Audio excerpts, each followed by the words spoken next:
Welcome to the Winged Wheel Podcast. Here to talk all things hockey are your hosts, Brad Crisco, Ryan Hanna, and Evan Lobsinger.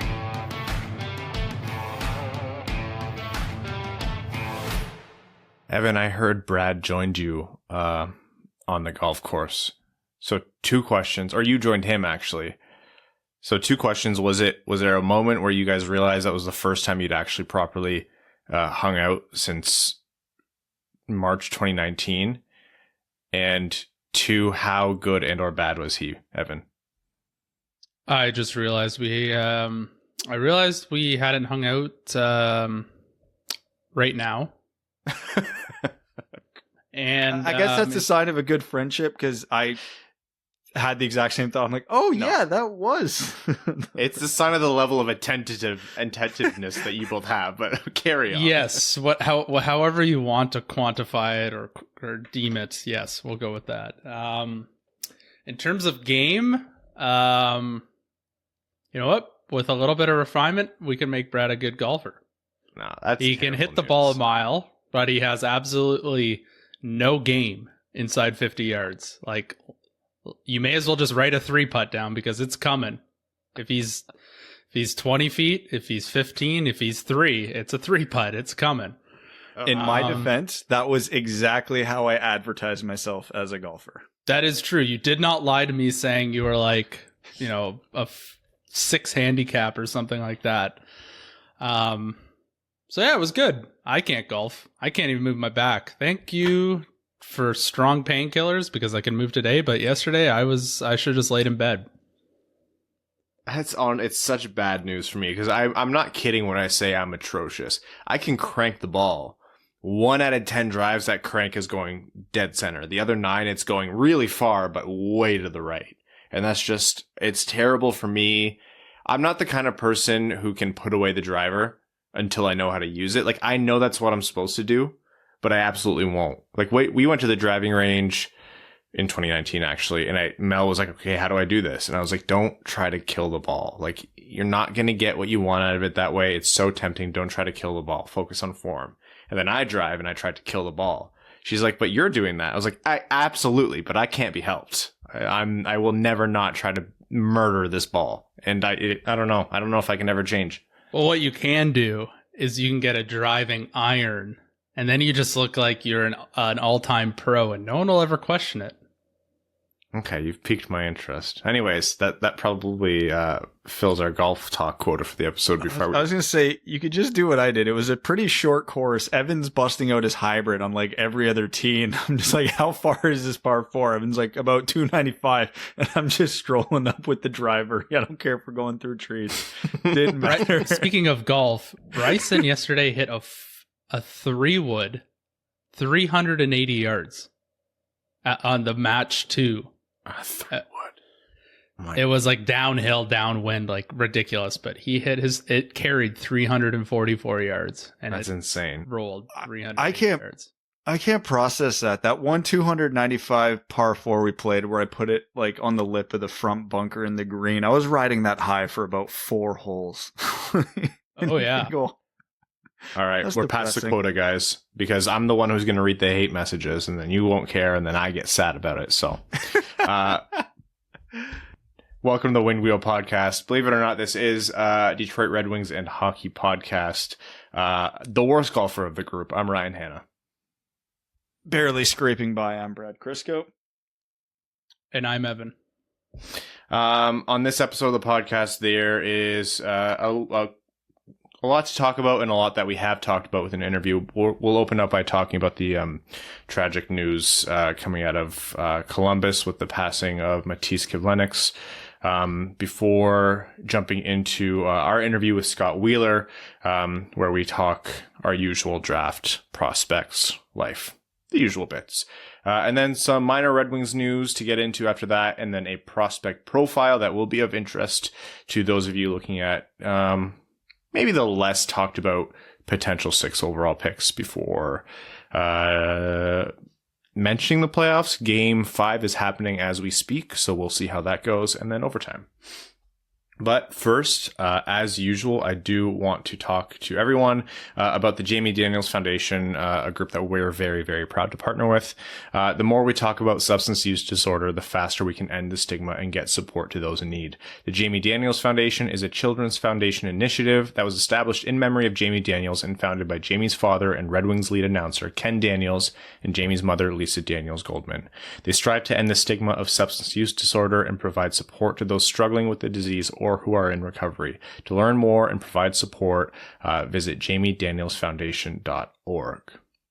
First and foremost here, we're going to address the tragedy that came out of the Columbus Blue Jackets and Novi, Michigan. Matiss Kivlenieks, Columbus Blue Jackets goaltender, tragically passed away as a result of a fireworks-related accident.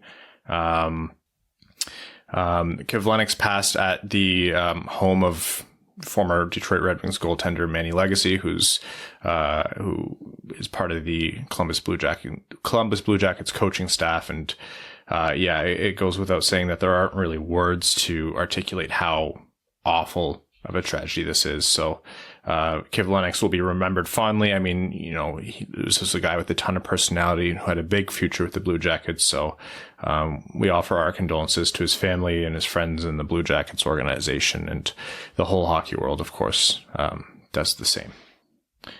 The breaking news. Jeremy Rutherford of The Athletic has reported, I haven't had time to read the article because it's got a Y, but has reported that Vladimir Tarasenko has requested a trade out of St. Louis. Huh. I've heard some conversation about Tarasenko, but never anything in earnest, right? So I wonder what's going on there. My immediate thought is there a fit between Tarasenko and somehow Washington, because they're going to be moving Kuznetsov in all likelihood? No, but yes. It makes sense in theory, but I think when you come down to the dollars of it, and I'm trying to look up Tarasenko's contract right now. Kuznetsov is almost viewed as a negative asset right now with the dollars and term left on his contract combined with the stuff that's been going on around him, because Tarasenko's only got 2 years left, so his current contract takes him to 31, which is not a bad thing.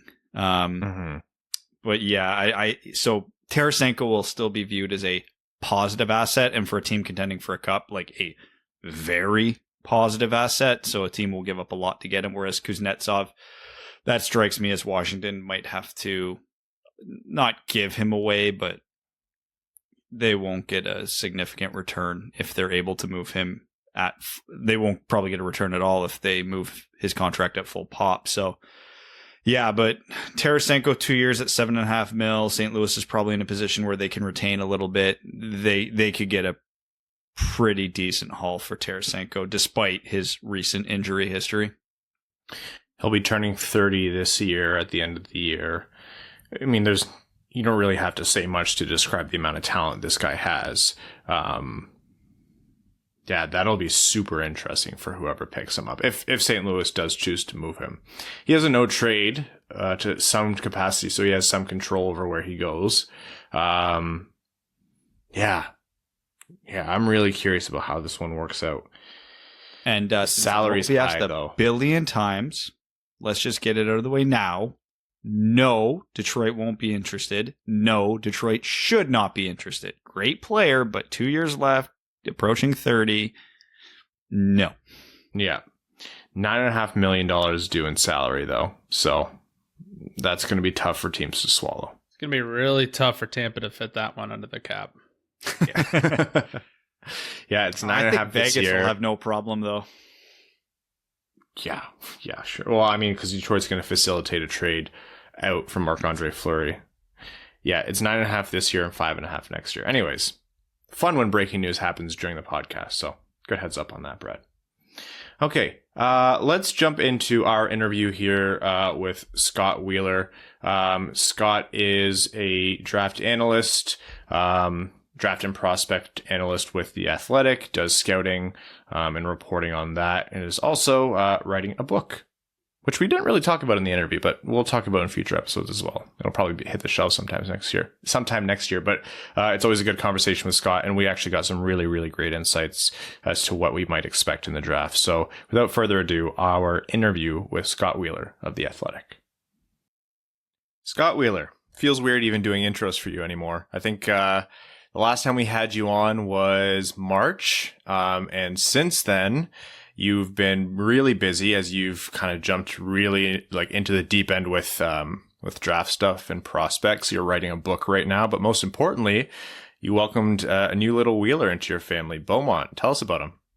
Yeah, Beaumont is the best. He's actually 2 months today as we're recording this. So I was just kind of chatting to you guys about this before we hopped on, but like he's starting to smile, starting to react to you, starting to do all those sort of cute little kid things. The first month and a half, I would say that's really happened in the last 2 weeks. The first month and a half was really just blank stares and shitting himself. So we've moved beyond that now, and things are actually starting to sort of get interesting. And he's been awesome. It's been a game changer. It's been a weird process because our house actually flooded about 4 days before he was born.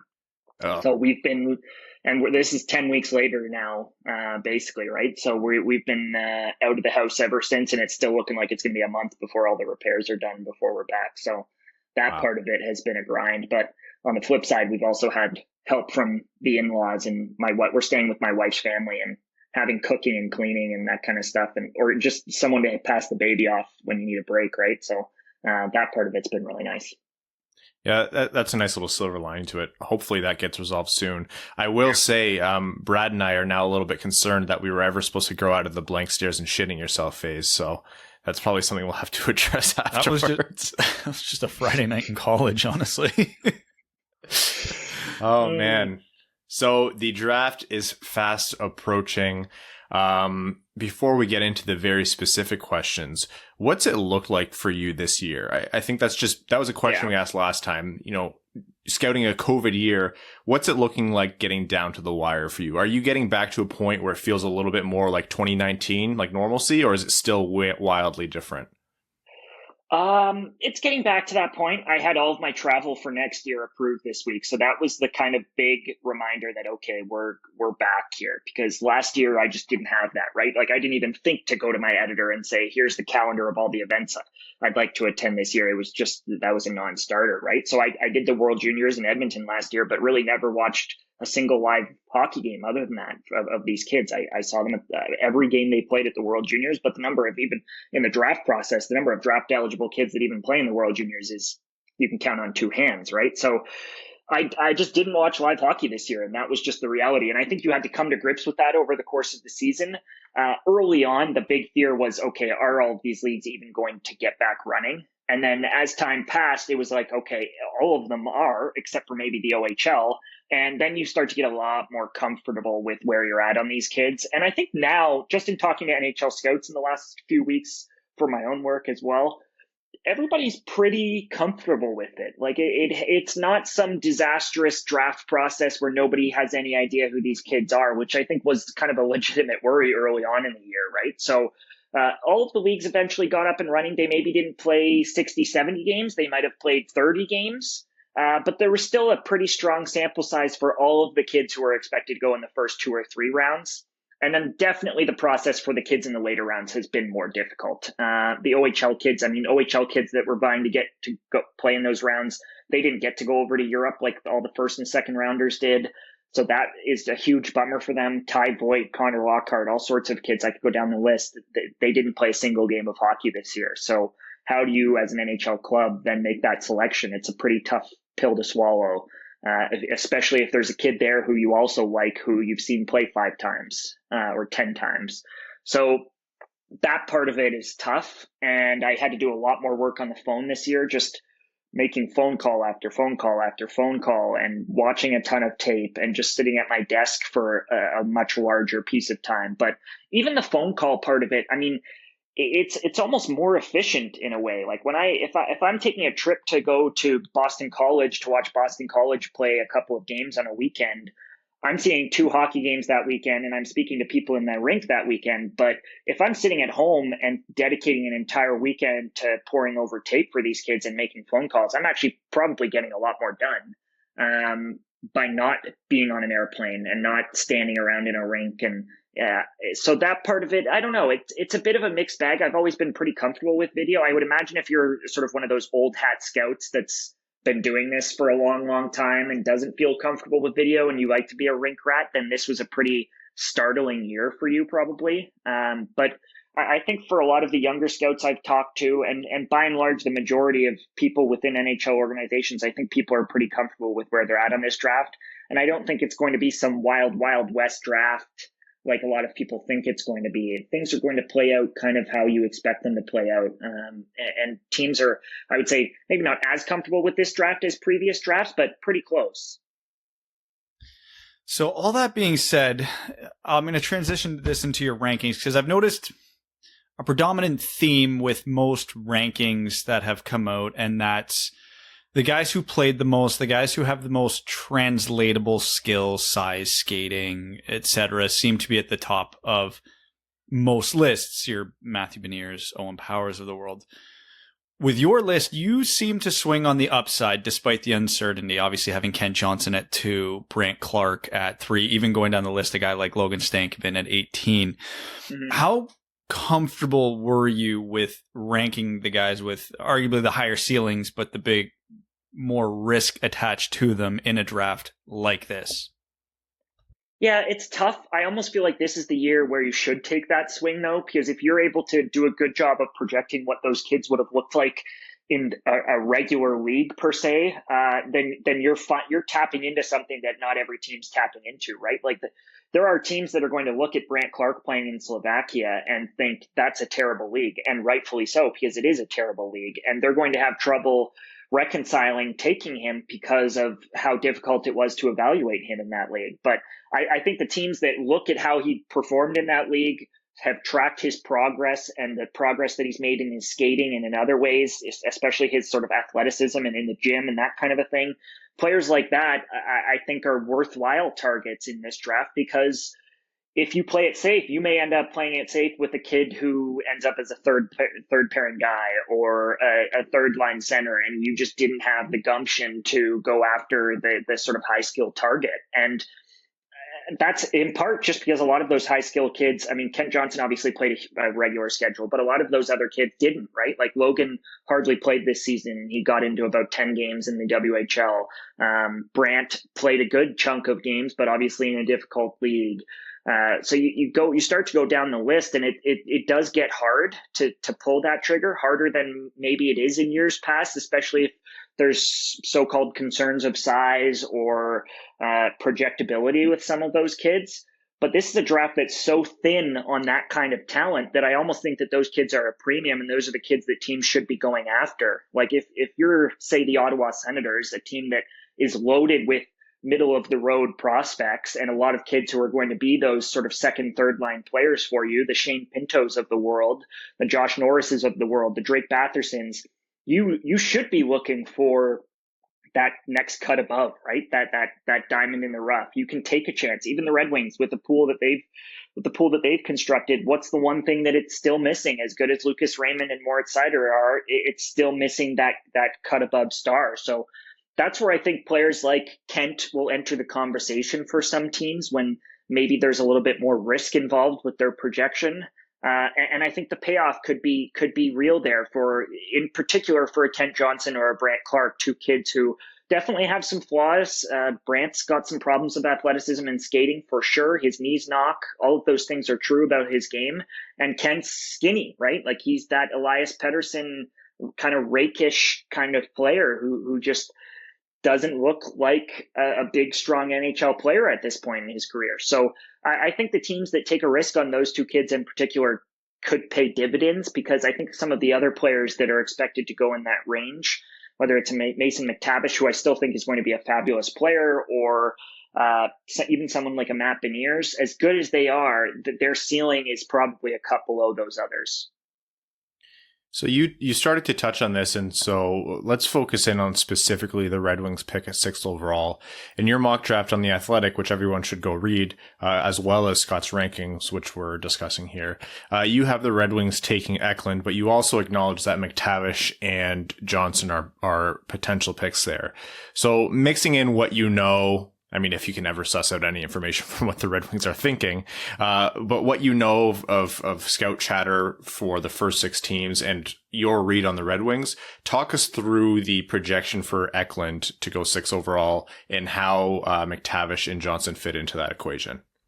Well, you're bang on in terms of the Red Wings being a tough read. That's not just true of Stevie. It's true of their scouts. They're pretty tight-lipped as a group. The good news is that some of the teams in front of them aren't nearly as tight-lipped. So you can kind of start to do some math and ask around and sort of poke holes in terms of who's going to go in front of them. I think at this point, I fully expect Owen Power, Matt Beniers, and Dylan Guenther to be gone in those sort of picks in front of them. And then after that, it does get interesting. I suspect that Columbus is going to really like Simon Edvinsson and Brant Clark. They are going to take a defenseman in that spot, I'm almost certain. And they're going to look at those two because the Blue Jackets are obsessed with quirky little players, and those kids fit the bill. So I suspect that's the way that those picks go. And then the Red Wings get really interesting after that. And I think Eklund makes a lot of sense.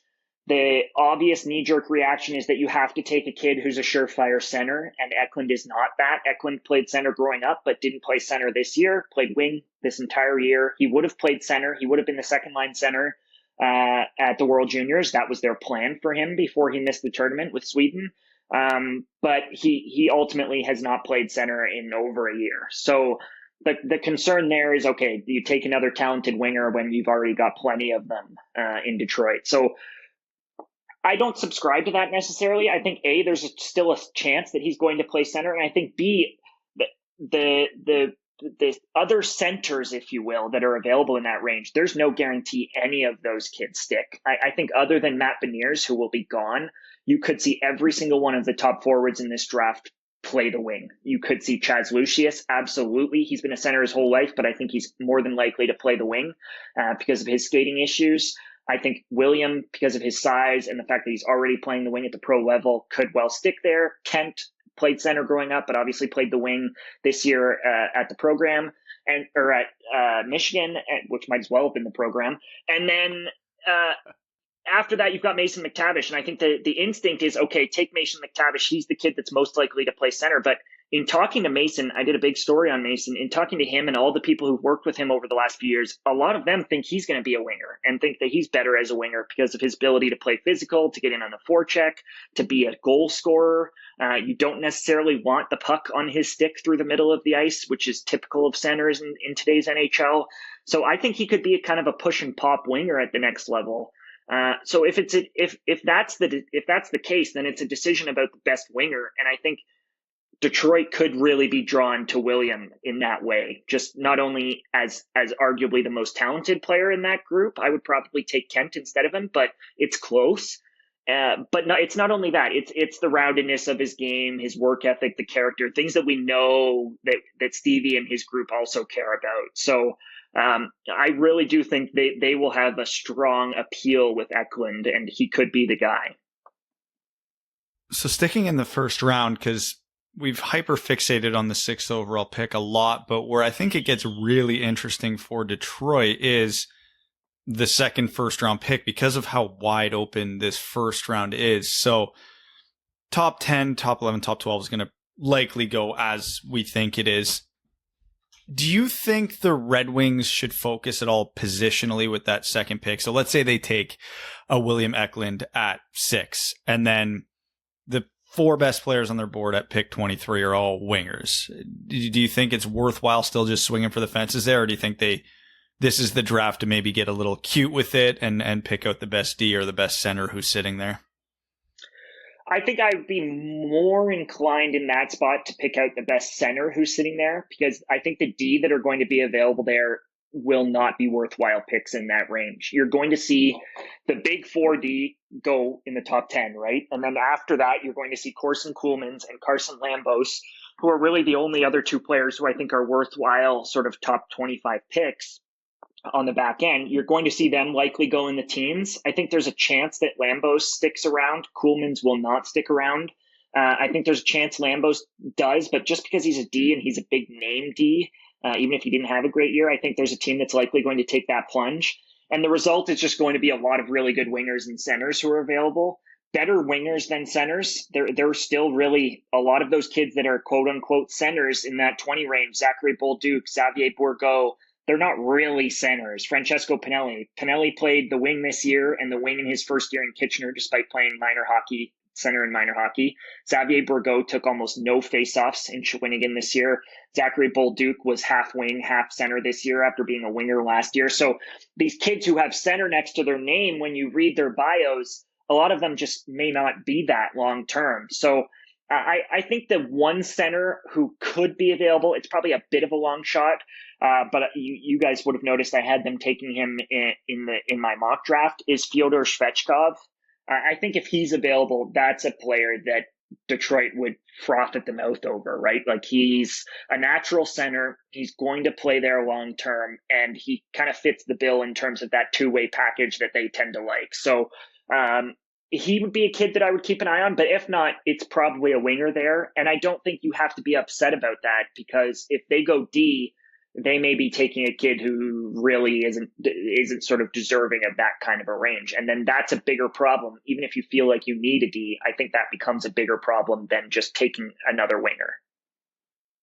So if we get past Matt Beniers in the first round, because I've seen this become a more prevalent talking point over the years, and obviously this draft seems to be the apex of it, where they're centers, but they're probably going to the wing. Realistically, in the first round of this draft, how many kids do you think are actually going to stick at center in the NHL? Because from everything I've been reading and what you're saying, it sounds like Beniers and Svechkov might be the only good bets for it. Yeah, that wouldn't surprise me. I think McTavish could. I think Cole Sillinger could. Cole's a natural center for sure. He played wing in Medicine Hat last year, but actually played center in the USHL this year. And part of the reason he played wing in Medicine Hat was because they wanted him on a line with two overagers who were also centers. So they ended up with three centers on that line, and it just meant that he wasn't taking faceoffs. But I think Sillinger could. Again, another kid who's going to be gone by the time the Red Wings are up for their second choice, and isn't really a worthwhile pick with their first choice, though. So yeah, it's a really small group of sort of natural centers that will project there. I know Pinelli wants to play center long term. I've talked to him about that. That's where he sees himself, but I'm not sure he has the skating to do that. So it's a mixed bag for sure. And I think you're right. You could only see sort of 2 or 3 kids taken in the first round who end up playing center. So Brad mentioned that we hyperfixate on the 6th overall pick, which is absolutely true. So I'm going to pull us back to the 6th overall pick here. You mentioned the way you mocked it up, there would be 4 defensemen left for Detroit. You're certain, or you're pretty sure, that Detroit's going to avoid those defensemen? And the follow-up, I guess, to build into that is it because of the players, or is it because of who else they could take at the other positions? I think it's because of where they're at. They don't strike me as a team that's too hung up on sort of drafting for need, if you will. But I still think with Seider coming, with what they potentially have in players like, I mean, they're more depth pieces. These guys are a long way from Seider. But even if one of Tuomisto, Wallander, McIsaac, if one of those guys figures it out, that will help you long term too. So there are pieces there on defense. And when I look at their team and think, okay, to contend, what do they need, right? Even if Lucas Raymond hits his ceiling, they still are going to need another star forward, right? Like, Lucas isn't going to drag a team. And this is an opportunity to get that, and more of an opportunity to get that than the star defenseman, which I think you're already going to have in Mo. So I wouldn't say I wouldn't call it a guarantee that I think they're going to take a forward, but I would be a little surprised if they took a D there. And for the sake of tradition, at this point, a little bit of my soul leaves my body every time I ask this. Where do you see Wallstedt in terms of a possibility of going 6th? It's not out of the question. I think taking Wallstedt over sort of a Luke Hughes or whoever else there fills a bigger need as well for them without being a sort of huge, gigantic reach, right? Like I don't have him in my top 10, but I have kind of had him anywhere between 9 and 11 all year. And I think that's the kind of range that I would feel comfortable picking him in. But I don't think he would be some giant failure as a 6th overall pick, especially for a team like the Red Wings, who certainly have a number of okay goalie prospects, like decent goalie prospects, but Goaltender and Petruzzelli, like they're good, but you're hoping on a prayer, right? Like you're hanging on by a thread if that's what you're banking on long term. So that's where things do get, I think, a little quirky for them. But I still think, I don't know, I think you could move back there because I think there are going to be teams who are really excited to move up and draft one of the forwards or one of the defensemen in that kind of a slot. And there aren't any teams in front of them that I think are at a risk. And really the couple of teams behind them, I don't think they're going to take the goalie. So I do think you could potentially slide back to 8, 9, 10 and still take him. But I don't know whether I don't want to hypothesize about different trade scenarios and that kind of thing. That's just a rabbit hole that's never worth going down because those trades almost never happen. So I don't know. I still think a forward's more likely, but I honestly wouldn't be surprised if Detroit was the team to go that route. All right, so let's put a little odds on a scenario here. What's more likely? Detroit reaches for Wallstedt at 6 or Cossa falls to them at 23?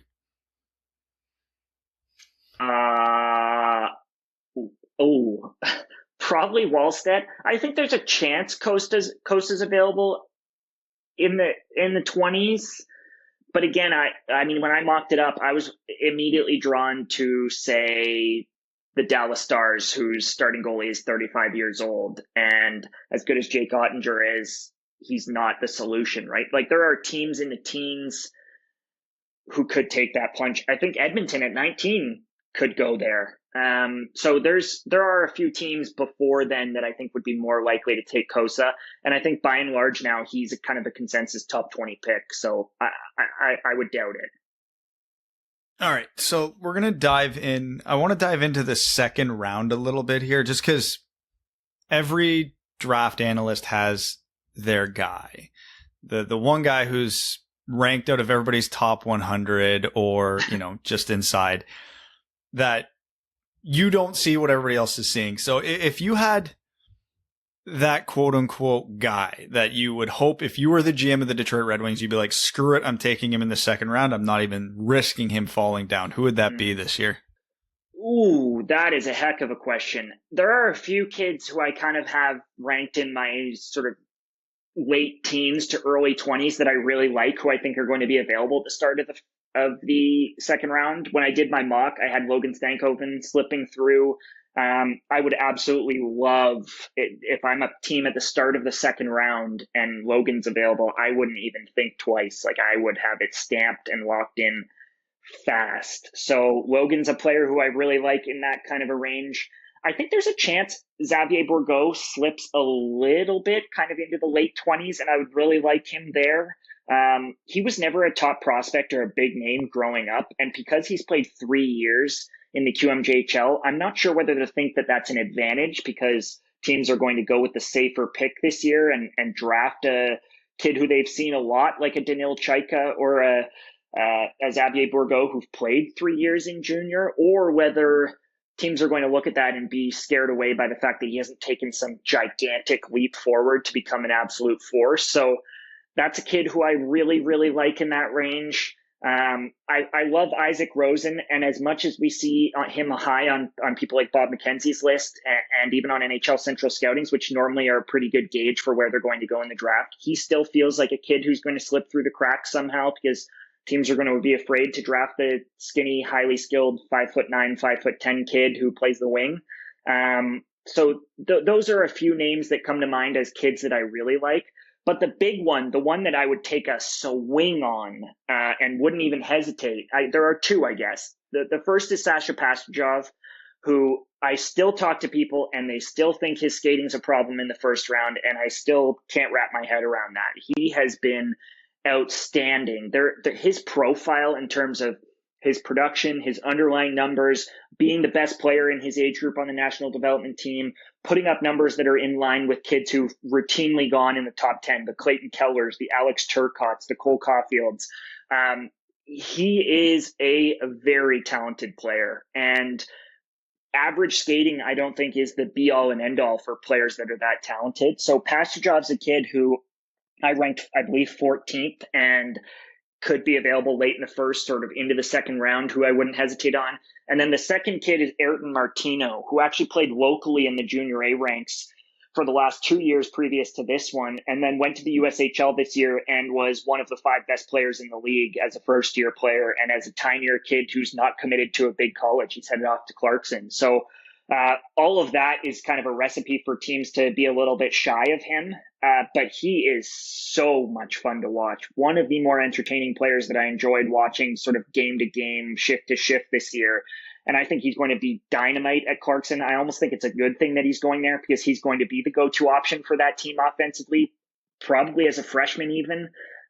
So there's a lot to like about, in particular, I would say Pastujov and Martino as that kind of second or third round pick where I'm just going after them. All right, Scott, I think our next appointment together will be post-draft for our usual recap of whatever the Red Wings do. So fingers crossed for all three of us that it's interesting. I hope the lead up to the draft goes well for you, both literally at home with the flooding and also, prepping for the draft. So thank you again for coming on the show to talk to us all things prospects. And until next time. Oh, actually, we'll have to send you over a onesie for a Winged Wheel podcast onesie for Beaumont as well. Do those even exist is the question. Absolutely. Yeah. We send them. We especially like to send them to people. We sent one to Dangle to indoctrinate him young to make sure that Leo's favorite podcast was us before the Steve Dangle podcast. But no, you're a friend of the podcast. Yeah. But you've done us a lot of favors. So the least we could do is reward Beaumont for that. Cool. I mean, I would take it gladly. So. No, thanks a lot, Scott. Until next time. Yep. Thanks, guys. And we're back. That was our conversation with Scott Wheeler. We'll be, of course, chatting with him again, probably after the draft at this point. It's weird to think that we're already at, after the draft. That's what we're planning for. I guess maybe not already. It feels like a million years, but just all concept of time has come and gone, and I have no grasp as to where we are. Like, if you ask me when the draft is, I'd say it's still weeks and weeks and weeks and weeks and weeks away. But in reality, we're, a couple weeks now? Just over 2 weeks. 3 weeks, something like that. Yeah. You tell me, Ryan. That I just put it in my calendar. You tell me when, and I prepare accordingly. When Evan says "you tell me," he literally means "you tell me," because unless you tell him multiple times, it is gone. That is not registering with him. Yes. Yeah. It's totally. And I have really bad, I have a guilt complex. So when I do something to inconvenience my friends, I feel terrible about it. And this bastard makes me repeat things to him a million times to the point where I feel like I'm being annoying. But if I don't do it, it's just not going to click with him. And so I sit there just feeling like I'm a shit friend. And Evan's just, what's the phrase, Brad, that Scott used? Staring into the void and shitting yourself? Something like that, yeah. It really depends on the time of day and if I've had my coffee yet. Then it happens. We record at night. I'd hope you'd had your coffee by then. It's not my fault. I have a million things going on this month that I am all responsible for. A few things fall through the cracks. And the Your other fault 11 you bought months. a house. Yeah, I shouldn't have bought a house. It's all Catherine's sister's fault for getting married too. It's also Whistlebear's fault that they have to host 3 events this month. It's an absolute gong show. Life's hard being you, buddy. We know. It's terrible. Tough. Speaking of breaking news that happened during the podcast, actually, a little bit more, Tarasenko's group, is expected to offer probably up to a 10-team list. Rutherford confirmed, that, Armstrong has been trying to shop Tarasenko for a little while now. And it seems to be difficult. So we'll see where that goes. But other news that popped up just earlier today, Cross Hannes, Red Wings draft pick from last season, is going to be the player selected to replace Matty Beniers at the Team USA World Junior Summer Showcase. So Chris Peters broke that just earlier today. So a little bit of interest there for Red Wings fans. Okay. Let's do a prospect profile on someone who probably isn't talked about enough in terms of viability at 6 overall, and that's probably because he's almost pinned to one team right now that's drafting before Detroit. Luke Hughes is a left-handed defenseman out of the USNTDP. He's a guy that I think a lot of Red Wings fans want to be interested in, but the New Jersey Devils almost have a complete line on him. So I think it's still worth talking about because anything can happen in the draft, and you never know what might go down. Luke Hughes, Brad, take us away. Well, if the Devils don't take Luke Hughes, the Red Wings should get on the phone with the Devils right away, because that incoming Jack Hughes trade request would be worthwhile for Detroit to explore. But yeah, Luke Hughes, so obviously name recognition, but not his brothers in really almost any way. He's bigger than both of them, which is a plus, but he's not nearly as dynamic as either of them. So where he is similar is he is an exceptional skater, just like Quinn, just like Jack. Not in the same sense per se, but just an exceptional four-way skater. Good transition player. Has his defensive warts, but for the most part, pretty good defensively. Capable offensively, but you'd like to see him assert himself more. Some question marks around decision making. He's the upside pick that you make to hope because there's some untapped potential there. And there could very well be. He has the tools to do just about anything he wants on the ice. He just doesn't do them. The main criticism I've seen of him and I've read of him from other opinions is he doesn't assert himself enough offensively. And it's hard to tell if that's instinct or that he's just consciously making an effort to play less aggressive. Because if he asserts himself more and he's able to do that, it's a whole new ballgame. He should be a surefire, no doubt, top 5 pick at that point. But it's hard to get a read on because my ultimate opinion of him is you love everything about him watching him play, but almost every time you watch him, he leaves you wanting in some capacity. Luke Hughes makes me feel stupider for getting Quinn Hughes wrong. Because I'm pretty not high on Luke Hughes, but I feel really good about Luke Hughes. Like if he does fall to Detroit and Detroit takes him, I'm pretty happy about that. Phenomenal skater, especially for his size. The way he plays the transition game is exactly what you want out of a defenseman that you're probably drafting to play on your top pairing with Mo Seider eventually. The way his edge work moves, like you see the way Quinn moves with his edge work, and you're like, okay, Luke can do the same thing standing above 6 feet. That's even better, right? Like that's something that you absolutely love to see. So these are all huge, extremely positive check marks. I have a similar thought to him as I did about Quinn, which is how are you going to defend? Quinn was more size based and positionally was a little bit lost at the time. And I thought with Quinn Hughes, I was like, if you're not going to be big enough to defend, you need to at least know where to be. And he just didn't have either of those things at the time. And I'm not saying Quinn Hughes is a phenomenal defender right now, but still with Luke, there are those defensive warts that you mentioned, Brad. But I'm willing to see past those, quite honestly. But like you said, the offensive aspect to his game is just not where his brothers is at. And that's not to say he has to be Quinn Hughes to be worth drafting. No, because if you were Quinn Hughes, if there's a Quinn Hughes in this draft, and you know he's going to be Quinn Hughes, he goes first overall, without a doubt. But the offensive vision, the playmaking ability, the ability to translate that transition game and phenomenal edge work, like you get the puck on the blue line, you're able to kind of pivot and move wherever you want with it.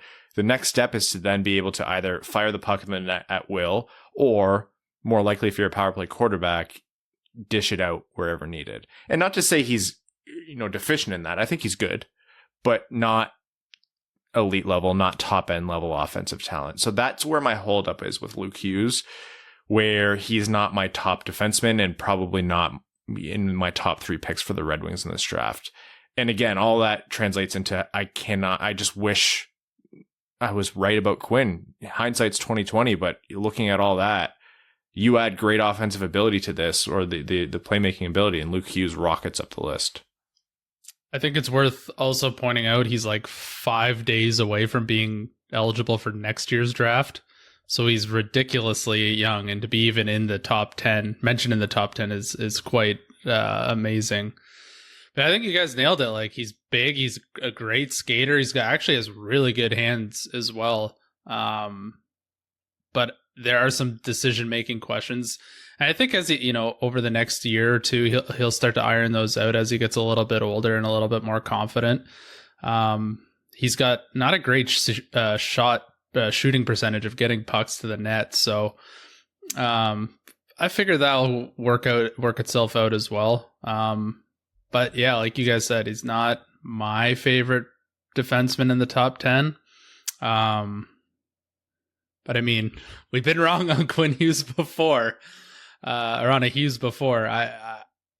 It's another one of those guys I wouldn't be upset if they took him, but there are a couple other guys I'm a little bit more excited about over him.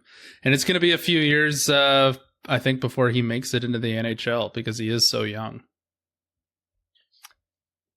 Luke Hughes, along with Simon Edmondson, scare the shit out of me in this draft because they're the two guys that if you pick them and they don't refine the warts in their game, they're bottom pairing defensemen at best. But they're also the players, if you pass on them and they do iron out the wrinkles in their game, they're no doubt top 3 picks just because of the skill set they possess. So they could really screw you either way, and we don't know which way it's going to go because most players in the draft I have a good read on. Whether or not I rank them properly is always up for debate, but like I've got a good sense for who this player is, what skills will translate, etc. Like, to what degree is always an argument. I really don't have a good read on Luke Hughes, much like Edvinsson. I really, truly don't know what to expect because, if I look at a guy, we've talked him at length, William Eklund, if he makes it, it's going to be as a high offense scoring winger. And I can pencil him into that role. And if he's not that, he's probably not an NHLer. Luke Hughes could be a number 1 defenseman or a number 6, and neither one surprises me. He could be a power play quarterback. He could never play special teams. Also does not fully surprise me if either of those realities plays out. I know what Luke Hughes' skill set is, but I don't know what type he is. I know what his flaws are, but I don't know what's causing the flaws. Like, again, for the offensive instinct, if that's just a natural instinct he lacks, that's a problem. If it's a conscious effort he's making to play more conservative, that's easily fixed. So I really don't have a good read on him. And really it comes down, like, if you're picking in that range, the 5 to 8 range, and you're high on Luke Hughes, to me that basically means you like him better than Brant Clark and Carson Lambos, and I don't think I do. I think I like both their upsides in their game a little bit more, even given that Luke Hughes is slightly younger. And I think their upside is probably better in all 3 zones. Yeah, Lambos will be an option for Detroit, probably at 23 at this point. But if you're talking about, total upside, I can totally see what you're saying. The only point I'm going to disagree with is I don't think Luke Hughes is true boom or bust. But I just, if the Red Wings take a left-handed defenseman whose offensive instincts probably lean more towards this is a second pairing guy in all likelihood, in all good likelihoods, who can probably just play up on the power play, then that's a good thing, sure. But I would then rather swing at Kent Johnson or William Eklund or one of the forwards, or honestly even Wallstedt. Like, there's not a lot of super high end ceilings here, but I would want to go for the higher end ceilings rather than someone who there's just that many gray areas or shadowy parts to his game. I have a question, this is probably for Brad. Can you think of a defenseman in the NHL who's a great skater, but doesn't really put up points, but you would think is a good defenseman in the NHL because if Luke Hughes' offense doesn't ever come out, that's essentially what he is. Oh man, there's probably a few guys that fit that bill. But doesn't all the guys that immediately come to mind that fit Luke Hughes' mold put up points? So that's probably an argument in his favor. I'm trying to think. Slavin? The thing is, I don't think Luke Hughes is completely devoid of offense. I think he's still really good. He's not. This is what pisses me off about Hughes is I can't pin down what type of defenseman he is. Like, we know Brandt Clarke's an offensive defenseman who's probably going to play a mediocre role at 5-on-5, but could be your number one power play quarterback. We know Edvinsson is, at least we know he's a bigger defenseman who's good defensively and has power play upside. We know what Owen Power is, what type of defenseman he is. Luke Hughes has deficiencies at both ends of the ice. If he fixes both of those with his toolkit, he's a no doubt first pairing defenseman. If he fixes the offense but not the defense, then he's an offensive defenseman. But if he fixes it, it could go inverse for him as well because the tools are there. I'm not saying he's bad. He is an exceptional talent, and every question I have about him is between his ears. Literally every one. I don't have any concerns whatsoever with his physical skill set. So even if his shot isn't elite, it's neither is Quinn's. The shot's the easiest skill to fix by far. Everybody my entire career begs to differ, but carry on.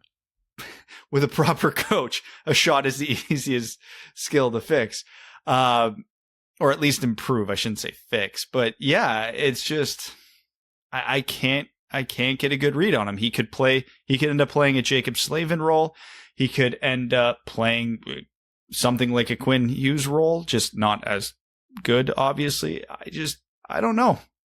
It's very rarely do I sit here and say this with a prospect. Like, I don't know who they are as a player, but with Luke Hughes, I don't know who he is as a player yet. And it could go a million ways. Yeah, I think the true deficiencies, if we're talking about that objectively, are in the defensive zone. I think he's very good. Obviously excellent, phenomenal, elite in transition. His skating is fantastic. Really good skill set, like Evan said. The offensive, I wouldn't even call his offensive game as a deficiency. I think he'd be on Detroit's top power play. It's just, is it enough We've promised to stop using the Red Wings as a scale. Is it enough to justify that pick over other players? So just to really clarify before anyone gets, too upset by because maybe I didn't phrase it properly. It's not that his offensive game is bad. It's just, is it good enough to justify the pick over other players? So that's Luke Hughes. That's Luke Hughes for now. And again, I really do think it'll be New Jersey here who's going to end up taking him. So maybe they just bite the bullet or grab it before Detroit even has an opportunity. So it's nothing we can even sweat over. My dream draft scenario is Hughes and Edvinsson are gone before 6. So it's not even a question, just because a good part of my brain is going to want to pick them both because I know what the upside is, but they will also be the most nervous I would be with any player the Red Wings could pick, even more so than Wallstedt.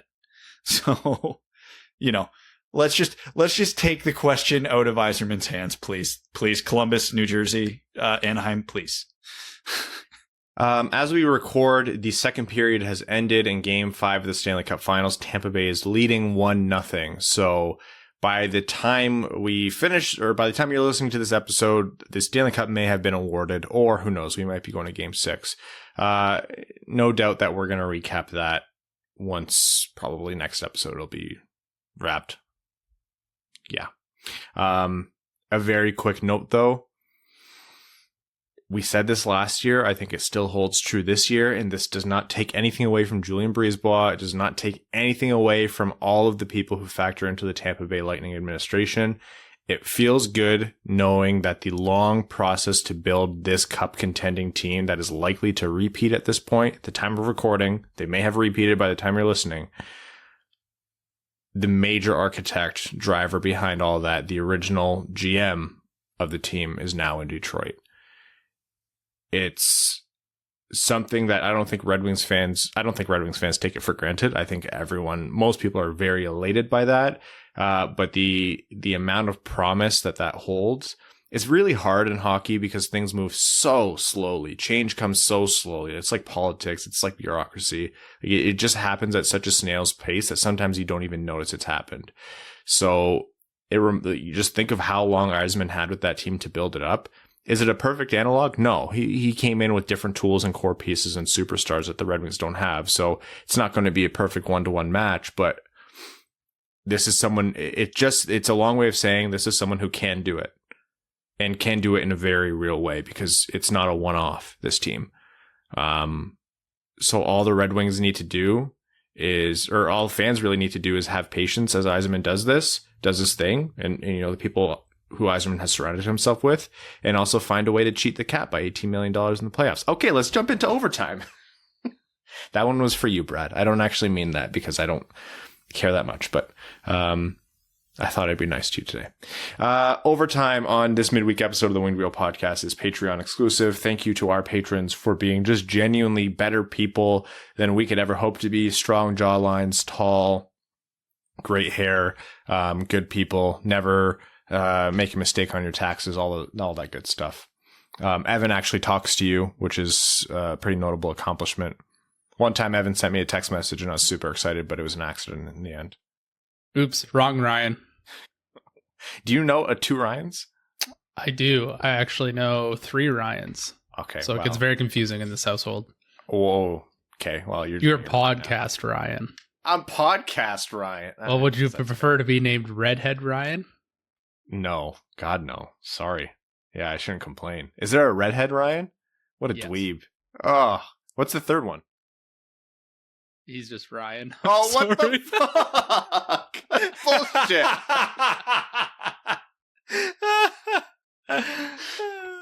It better be. Is he someone's brother?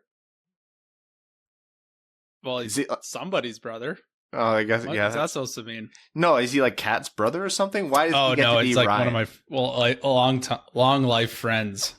Oh, well. Lifelong friends. Okay, well, I'll only cry a little bit more than I usually do after the podcast. Okay, we're going to start with overtime here with patron Matt S., who says, Montreal lives to fight another day, 1 down, 3 to go. It's nearly impossible, but their run has been magical to this point, and I wouldn't be shocked if they made it a series. Super sad to hear about Kivlenieks. It happened a few miles from where I live in Michigan. Life is precious and makes you cherish each day. Keep up the good work as always, Dubs. We're spoiled by you 3. Yes, even you, Brad. Josh Brink says, say you were locked in a room for the rest of your life and your captor has given you the choice of 3 hockey games to watch for the rest of eternity. What 3 would you choose and why is Brad doing this to you?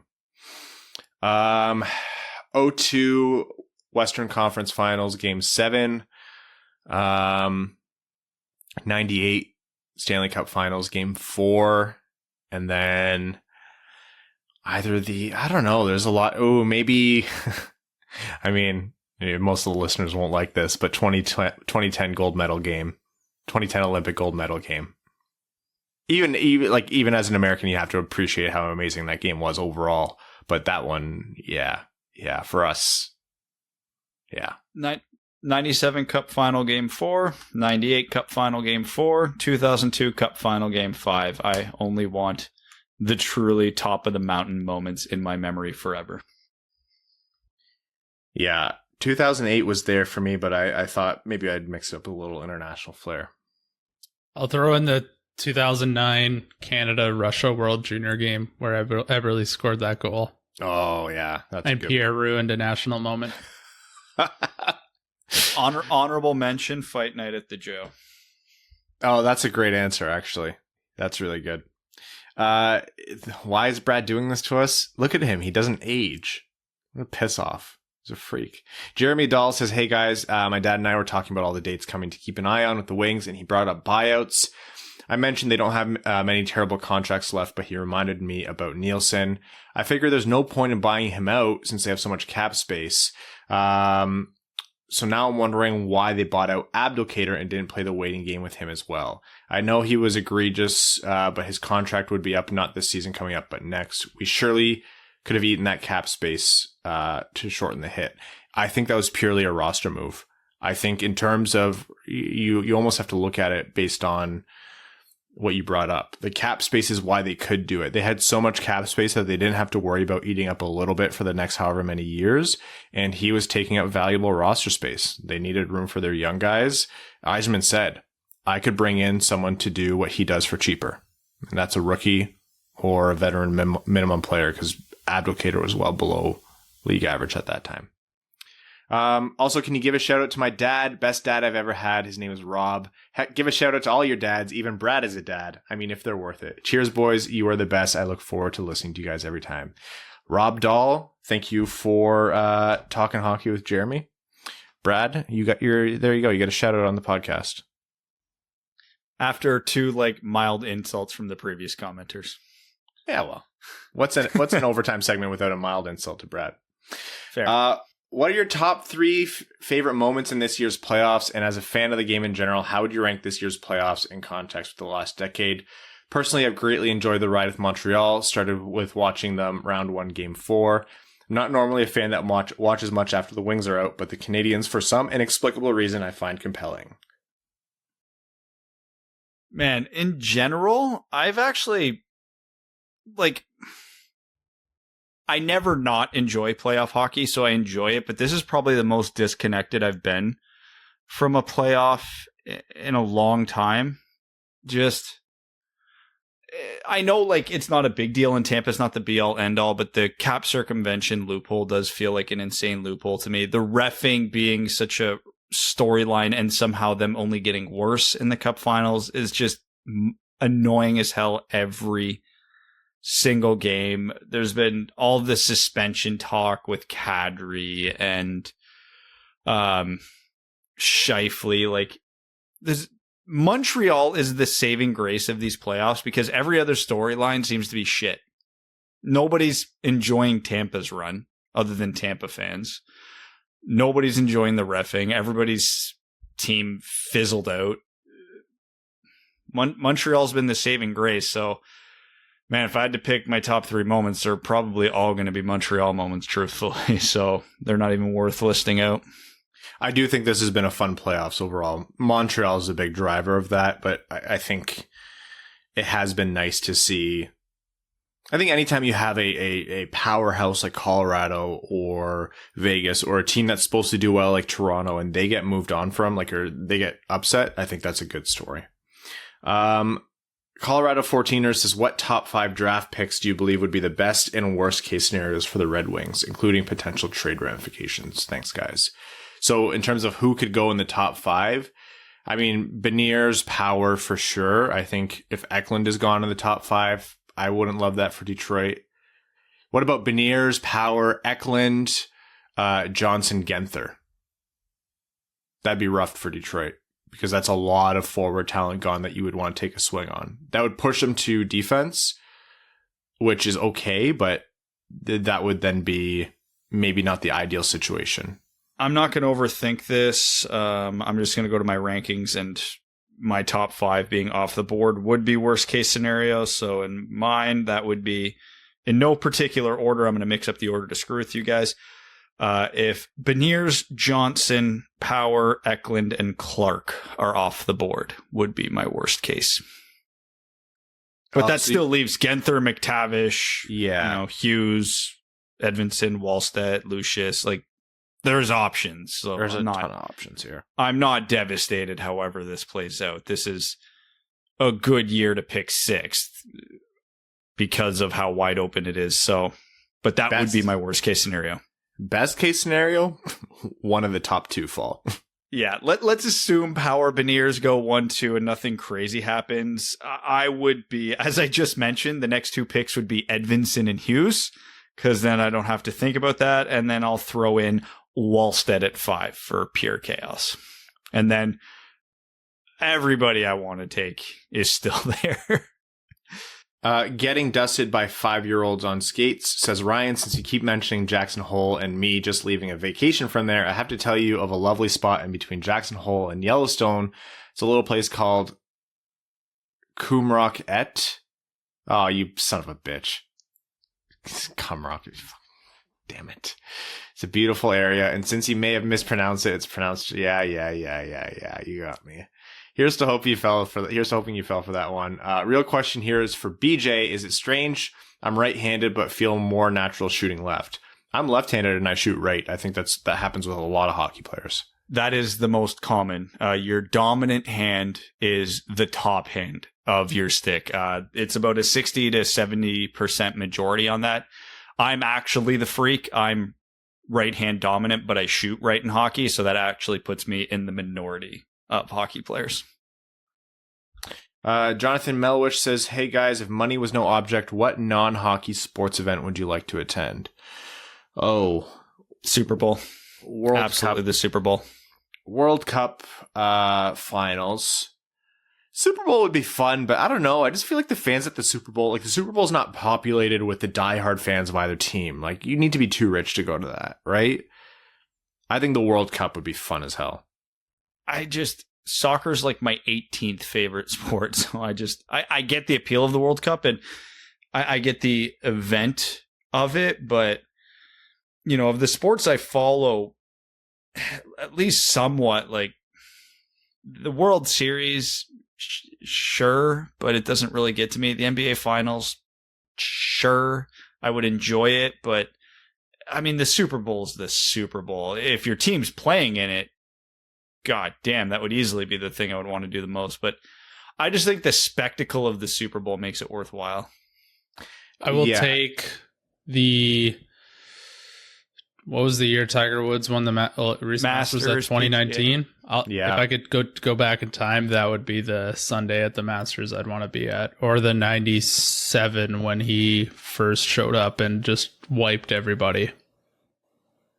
Okay, we're going to move on here to Eric Jeske, who says, what the hell does work rate mean when discussing prospects? Is this just the latest nomenclature for compete, or is it actually a measurement of something? I think it literally just means compete. It's compete. Yeah, it's just nerds. Josh Terrell says, could you see a Mark Stahl type deal for Anton Strawman? Stevie's familiar with him, and Yandel would seem to be the better buyout candidate, given his contract will be much harder to move. Yeah, I mean, any player that... I don't think there's a lot of... Yzerman's going to be too particular when it comes to who's bringing on, as long as he gets the right price for it. I know he mentioned when Mark Stahl came over that he wouldn't have brought him over if he didn't have a spot to play on the team. And that's just kind of what you have to put out there when you bring guys in. Like, no GM or coach is going to say, yeah, we brought this guy in because we got a sweet deal just to give him room and board for a year. That's not what happens. They're not going to go and say Mark Stahl's washed. They really don't care how washed the player is. They have the cap space. They can scratch him if they want. So, yeah, anyone who comes with an asset could definitely see the deal. Jake Nagy says, I don't usually put stock in any rumor accounts, but NHL Rumors Daily usually has some legit inside scoop, and commented this week that Buffalo really likes Eklund and wants to either acquire another first to get him or might just pick him up first overall. Do you think that's a possibility? And if it comes to fruition, would you say it's a good choice by Buffalo? I mean, I'm high on Eklund. He's absolutely in contention for first overall if I'm the GM. So I have no qualms with that. With the fact that the Sabres, I think as of this moment, have yet to interview Owen Power might be a little telling. I'm not going to say it's likely, but I don't think it's crazy.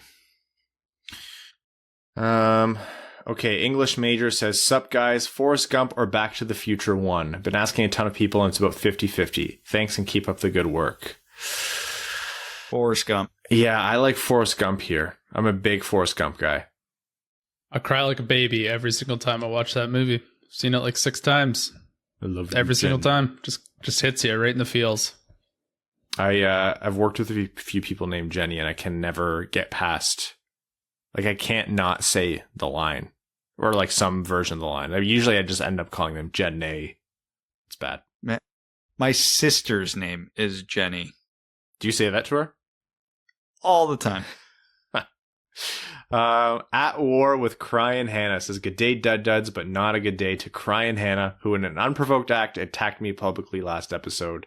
The slander won't stand and is a classic case of small man syndrome, which you have obviously caught from BJ. Wait, this isn't about BJ. Stay focused. Anyways, we're at war until further notice. Please give us a Game 6 hockey a la. I don't want to see the no Eisman team win on home ice, and a loss in Montreal means insta riot from Habs fans, less Frenchies fans. Honestly, this is the best outcome, and we all know it. The 2017-18 Vegas run that they've been on has had its time and is about to come to an end one way or another. Alrighty, argue about prospects time. Simon Edvidson. Ryan, why should we focus on the boom potential here? Brad, why is the bust potential too large? Actually argue with one another, no monologues, interject. Evan, huh? What? Pay attention and pick a winner. The boom potential is that, we were talking about it earlier. Edvinson has a lot of risk to picking him as well, sure, but if you pick him and he pans out, this is a top line left-handed defenseman who can skate super well, deliver offensively, and plays with Mo Seider. It's probably best player available if he pans out, and he fills a direct position in need, which is a GM's wet dream. So that's the boom potential right there to justify it. Doesn't matter if he can't think the game. Do you think that he can't overcome that, though? Doesn't matter if he can't think the game. Do you think it's a certainty that he can't think the game? Or is it just, is it a gray area for you, or is it a certainty that he can't think the game? It's a gray area for me, which is why he's still in my rankings. But if he can't think the game, which is the big question mark about him, he is a non-impactful NHLer. So not saying he's never going to make the NHL, but you don't pick a bottom pair defenseman in the top 10. And his biggest question mark is the most important trait in a hockey player. Well, as a defenseman, I don't know necessarily that it'll drag him down that much. I kind of push back on the notion of he's automatically bottom pair unless he's top pair. I think there's a room in there for him it'll take some time for a player like him to develop. But with defensemen, understanding and thinking the game and anticipating the game, that does come with time. Certain amount of it is hockey IQ, sure, but we always say defensemen need more time. And I think the hockey IQ, or at least the part that's demonstrated on the ice, I do think that comes after a while, generally. This is a skill that can't be taught. You have it or you don't. I don't know that you can boil it down to just one skill, though. Like, understanding the way the game is played, especially that the league that you're in, like, that does come with maturity with defensemen. Do you want me to get into his pace issues as well? Because he plays the game slow for someone who can really skate. So all the benefits of how fast he is get kind of outweighed by the fact he doesn't play fast. But if he can, I think the reason, and I have a big fear that the reason he doesn't play fast is because he can't, because his brain doesn't keep up and he has to second guess every decision. I hope I'm wrong, but he can, anyways, he can play fast. So yeah, sure, you might be right about that. He can, but he hasn't. Okay. That's about as much argument as I can give that, because where I actually fall is somewhere probably in the middle. So same. Yeah. Okay. Jersey time. Remember when I got Ryan a 2009 Winter Classic jersey and he turned on me only a couple of short years later? What's been the worst Winter Classic jersey? Stay Fresh cheese bags, not you crying. Go stale. You don't deserve any Stay Fresh cheese bags of Fournier Company. Are we talking all teams or just Red Wings? All teams. Oh God, there's so many candidates. The Blackhawks. You go first. I'm gonna have to think. I really didn't like Nashville's. Their yellow bar with the cursive where the P touched the bottom of the blue bar. They weren't even the biggest atrocity in that game. The STDers? I like that jersey. I like the STDs. Because it says STDs on it. No, it doesn't act like, oh, that's not how it reads to me. No, I have it. The San Jose LA outdoor game, both of them. Okay, those aren't a winter classic, and we're not. No. Okay. No. We're just doing straight up winter classics. Straight up I winter can't classic. separate which outdoor game is which anymore. There's too fucking many of them. Yeah. I really didn't like Nashville's. I honestly, my hot take to you, Brad, is that the Dallas should go full STD or scheme.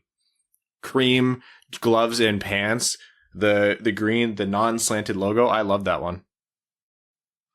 He was right to turn on you. Mark Burnham says, I know Brad doesn't want to hear it, but the best way to get the playoff cap rules change is a Kucherov cup-winning hat trick. Along those lines, can Tampa fans really boo Bettman if they win Game 5? They can and they should. And if they don't, then they're wrong. It is a tradition. It doesn't matter what you think of Gary Bettman, you have to boo him. It is sick that people would actually consider not booing him. If you think it's mean to you, I say for shame. Mother Teresa, Gandhi, everyone else would boo Bettman because they know it's the right thing to do. It is the good and proper thing to do. I would have dinner with Bettman. I'd have drinks with him. I'd shake his hand. I'd want to hear all about his experiences. I would respect him. I would probably like him as a person, and then I would immediately go to the stands, and if he awarded the cup, I would proceed to boo him because that is what you do. Anyways, Zoe Holmstrom says, hi friends, appreciate all you do to entertain us. Fantastic last name, Zoe. I've always wanted to say that.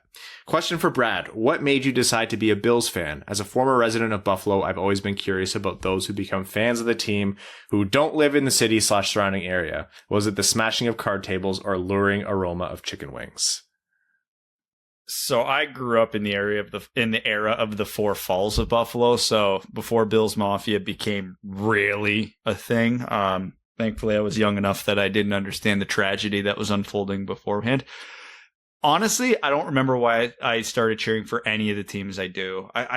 We live right in the middle of southern Ontario here, so Detroit's 3 hours for me, Toronto's an hour for me, Buffalo's an hour and a half for me, and I ended up cheering for the Red Wings, Bills, and Blue Jays. So I've got a gut feeling it was just proximity. But yeah, I was a little one when I developed my fandoms for all my sport teams. So it doesn't make sense, and I wish I had a better explanation than that. Liz B says, has Tatar been abducted by aliens? You'd think, right? You'd think for a team that keeps having to win games by 1 goal or 2 goals at best. I know his performances weren't always the best, but you got to mix things up at some point. Hey, it's not like their second leading goal scorer in the playoffs is also in the press box tonight or anything like that. There were probably going to be buyers. Logan Couture's broken ankles mentioned that Tarasenko just requested a trade. Maybe the Wings could take some cap hit in a bigger trade in exchange for picks. That's a consideration. That's something that we didn't bring up earlier, so that's a really good point. I hadn't thought about that. Yeah, I actually like that idea because, you know, if you like Tarasenko and your team wanting to make a push, but you're a little concerned about the shoulder thing for that money, Detroit comes in, takes some picks. Yeah, why not? Facilitate it the same way they did Savard with Tampa Bay and Columbus. All right. We're going to wrap up this episode of the Winged Wheel Podcast. We'll be back with you. We're going to be releasing Sunday's episode early afternoon or late morning or early afternoon. It is cottage season, so we have to take vacations at some point lest we all spontaneously combust. This is mandated by podcast CEO Evan. So without further ado, we're going to wrap up by saying thank you to all of our listeners, our patrons, our name level sponsors, Arjun Shankar. Thank you for continually sending me cute puppy pics of Abby, who has the same name of my puppy, Abby. Eves Bartels on behalf of the Sarah Grand Foundation. Brett Bailey, King Tone, Terry Driver of Crying Ryan, Hannah Banana Slamma-Jamathon, Taylor Tadgell, Brandon M, Citizen High Five, Craig Kibble, Greach, Hana Lee, Hassam Al-Qassem, Jacob Turner, Jake Kiefer, Joe Santangelo, Justin and the Angry Mob, Kalen Wood, Cody Stark, Kyle Hashman, Kyle McClure, Matt McKay, Matthew M. Rice, R.A., Ryan Hubbard, Scott Martin, Stacy Lynn, Zach Spring, Andrew Bohan, Sam Bankson, Adam, I wish I could finish like Ernie, another former junior goalie turned golfer, Antonio Gracias, BJ Crisco, Colorado 14ers, Connor Leighton, Dave W., Evans Bingo Card, Jeremy Brocker, Josh Yelton, Kevin McCracken, Quaz, Matt Keeler, As Good As It Gets, Stan Olson, The 20 Centimeters of Justice, Trevor Pepavar, Vaxed Waxed at the 69th Annual Sock On. Thank you all so much. Take care. We'll see you Sunday.